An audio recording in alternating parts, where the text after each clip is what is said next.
কথা হলো যে প্রথমত আমাদের এক্সপেকটেশনের আগে প্রথমে বুঝতে হবে যে আমার ক্যাপাবিলিটি কি। আমি একটা ম্যাথও পারি না, ম্যাথ আমি বুঝিই না, আমি ম্যাথের ক্ষেত্রে মেন্টালি ডেড, তাইলে কি আমার বুয়েট প্রিপারেশনে নিয়ে একে তো চান্স পাওয়া টাফ, এইচএসসিতে 5 পাওয়া টাফ, আমি বুয়েটে ফার্স্ট হইতে কেমন চাই?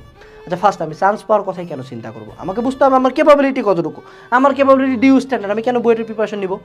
এই ওভার এক্সপেকটেশন নিতে যাই তো মারাটা খাও।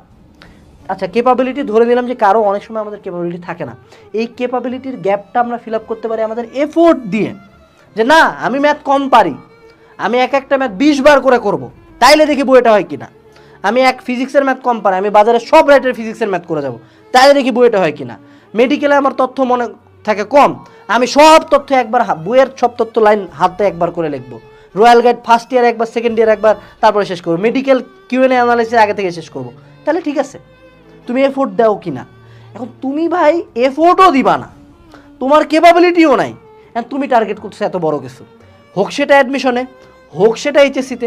অনেকরে আমরা এমন করে পাই, ভাইয়া এইচএসসির মনে করো আর 1 মাস বাকি আছে, কিচ্ছু পড়ি নেই ভাইয়া, 2 বছর এইচএসসির বইও দেখি নাই, এখন কিভাবে পড়লে বোর্ডে স্ট্যান্ড করবো, মনে হয় যে এক থাপড় দিব শালা, তুই বোর্ডে স্ট্যান্ড করবি বেটা, তো পাশই আসবে না বে, স্ট্যান্ড তো পরের কথা।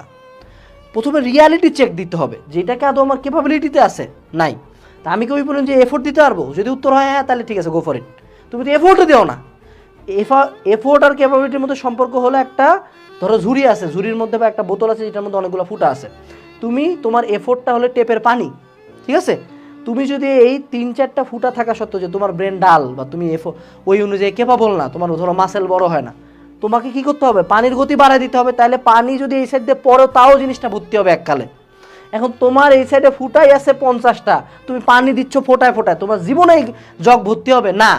এইটাই তো রিয়ালিটি, এইটাই তো রিয়ালিটি যে তুমি তোমার ক্যাপাবিলিটি নেই, ঠিক আছে, তোমার এফোর্টটা হইতে হবে বেশি, এফোর্ট হইতে হবে প্লাস প্লাস, তোমরা এফোর্টই দিবা না। তুমি হুদা কামে এক্সপেকটেশন রাখবা না আমি বুয়েট মেডিকেল ঢাবিতে ফার্স্ট হবো, আমি বাংলাদেশের টপ 10 রিচেস্টম্যান হবো, আমার এই বিজনেস হবে বাংলাদেশের 1 নাম্বার, কিন্তু আমি বিজনেসের জন্য দিনে 1 ঘন্টাও কাজ করি না।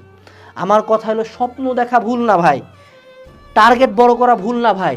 ভুল কি? যে যদি আমি টার্গেট দেখছি বড়, টার্গেট যদি হয় আমার এই লেভেলের, আপার লেভেলের, তাহলে আমার এফোর্টটাও হইতে হবে আপার লেভেলের।